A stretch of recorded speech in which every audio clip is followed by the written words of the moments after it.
नमस्कार दोस्तों, मैं आपका अपना हिमांशु ठाकुर और आप देख रहे हैं आपका अपना चैनल यूटी न्यूज नेटवर्क। दोस्तों, जैसा कि आप सभी जानते हैं कि लोकसभा चुनाव का बिगुल बज चुका है।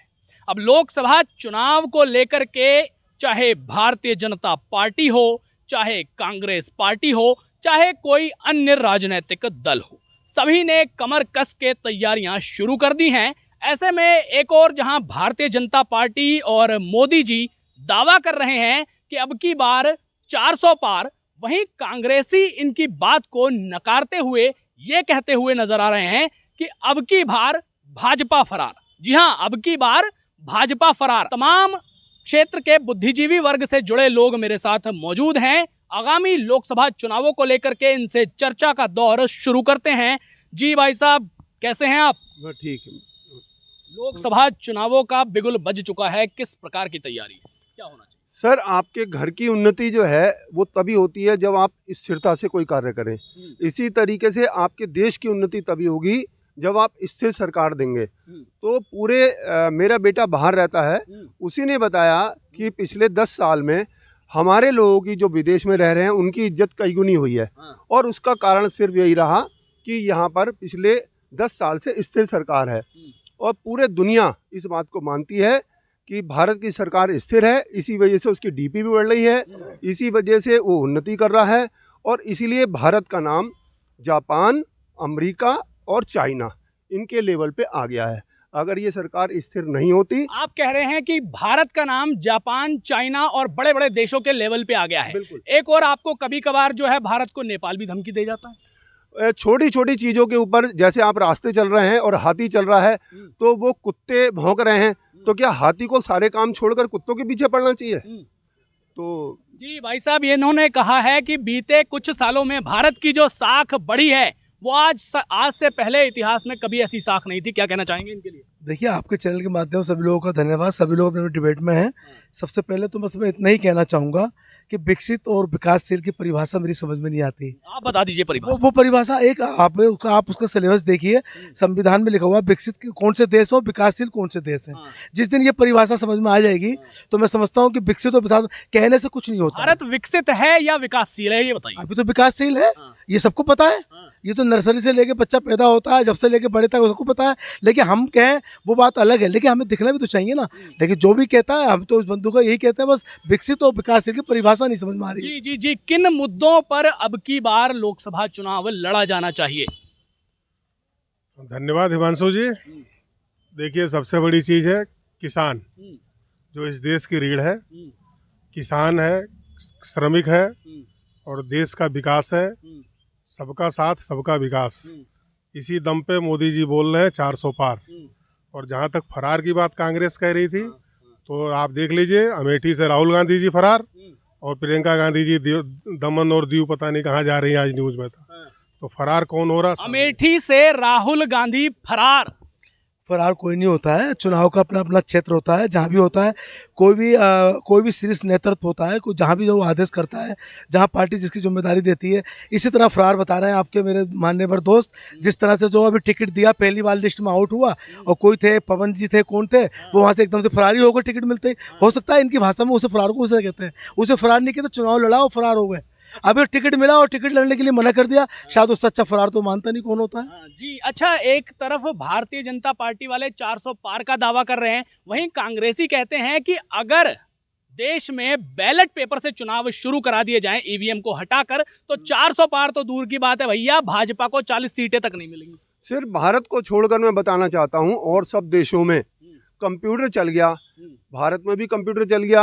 अब भैया वापस कागज में जाना चाहते हो तो आप पछाड़ युग में चले जाओ, आपको कौन मना कर रहा है? जब आपकी सरकार आ जाए तो आप पछाड़ युग में चले जाइएगा और पत्थरों पे लिखना शुरू कर दीजिए अपने हाथ से।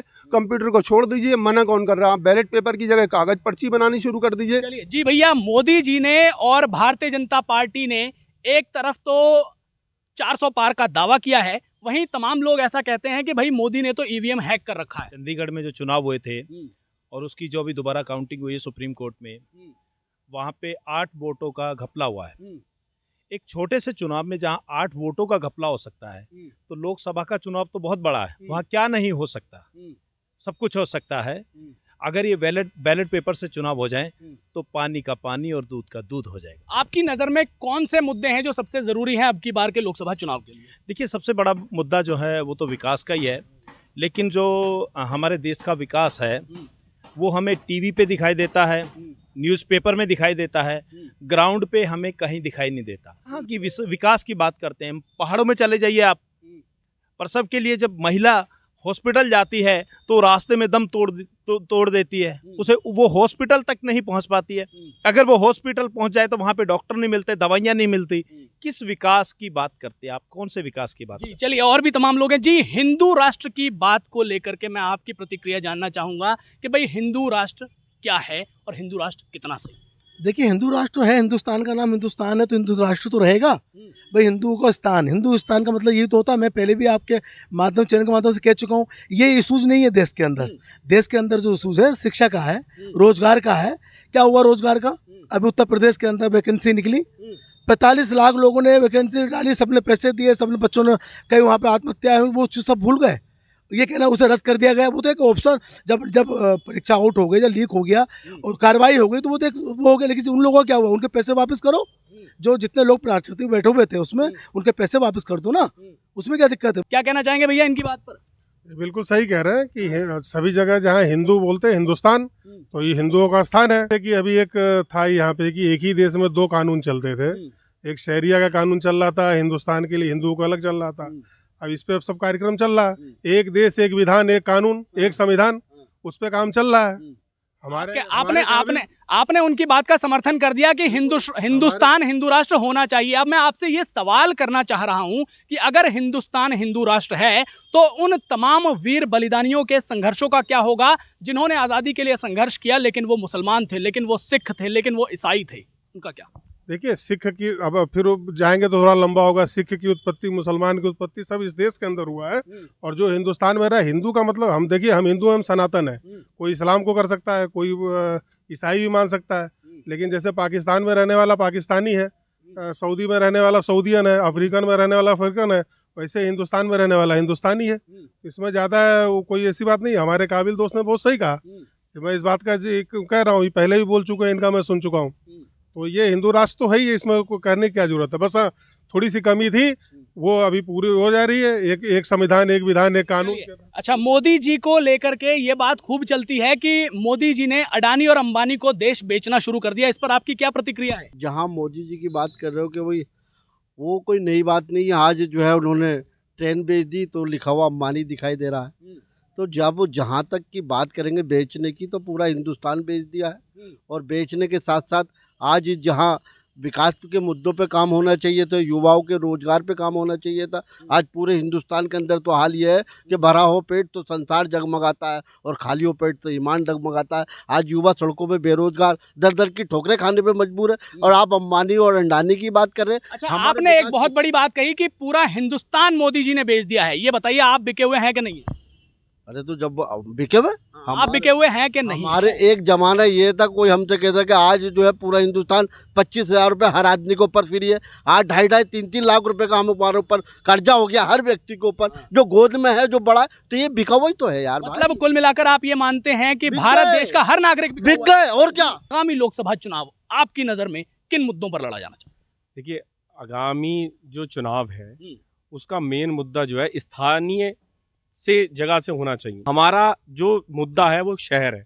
हम चाहते हैं, जैसे हमारे शहर में एक सबसे बड़ी समस्या जो है, जब से हमने होश संभाला, वो है जल भराव की। उसका समाधान आज तक हुआ ही नहीं। और मुझे जिस तरीके से राजनीतिक पार्टियां आती हैं जाती हैं, उन लोगों को मुझे लगता भी नहीं कि वो एक मुद्दा बना के रखा हुआ है, उसका समाधान कोई नहीं करना चाहता। तो अगर ये यहाँ जो बीजेपी वाले या कांग्रेस वाले जो पार्टियां आती और जाती रहती है, इनसे है कि क्या उसका समाधान कभी होगा? हमारे लिए तो अगर काशीपुर में जल भराव का समाधान होता है तो हमें ऑस्कर मिलने के बराबर है।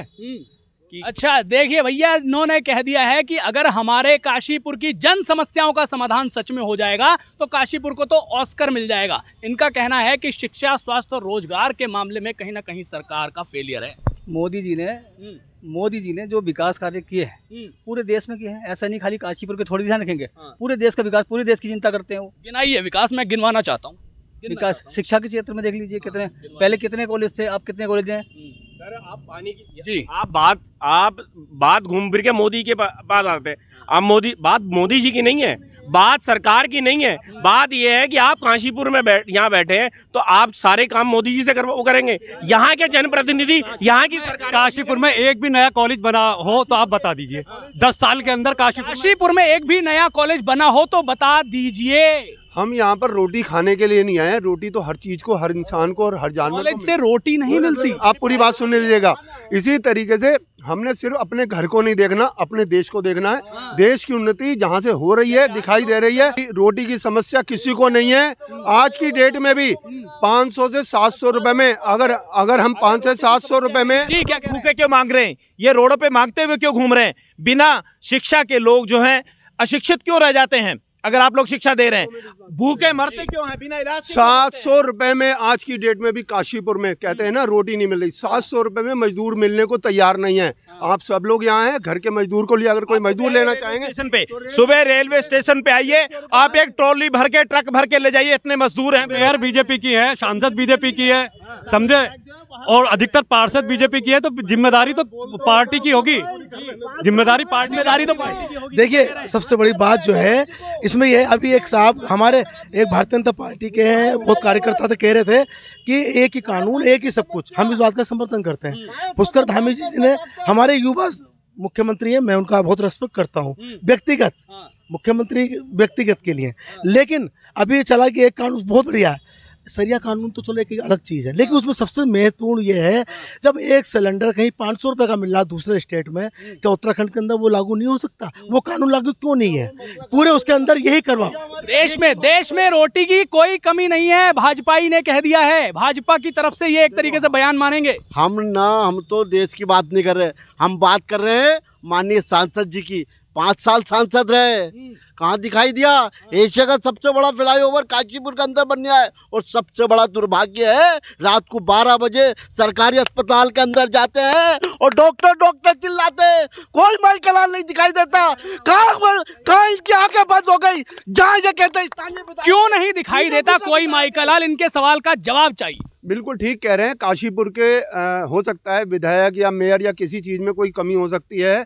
हमें सिर्फ अपना घर नहीं देखना। हमारा घर सिर्फ काशीपुर नहीं है, हमारा घर पूरा देश है। और पूरा देश और पूरे देश जो है वो संसार में ऊपर बन रहा है। तो हमें छोटी छोटी चीज़ों पे को नजरअंदाज करना ही पड़ेगा। बिल्कुल आप तक आऊंगा। इन्होंने मान्यवर ने अभी बताया, ये सिर्फ बात कर रहे हैं और देश और विदेश की। विदेश की बार बार इसलिए बात करें, इन्होंने अभी बताया कि मेरा बेटा विदेश में है। इन्हें विदेश में सुख सुविधाएं चाहिए। यहाँ की जनता मरती है, मरे, इलाज मिलता है मिले, ना मिलता हो ना मिले, भूखे मरते हो मरे।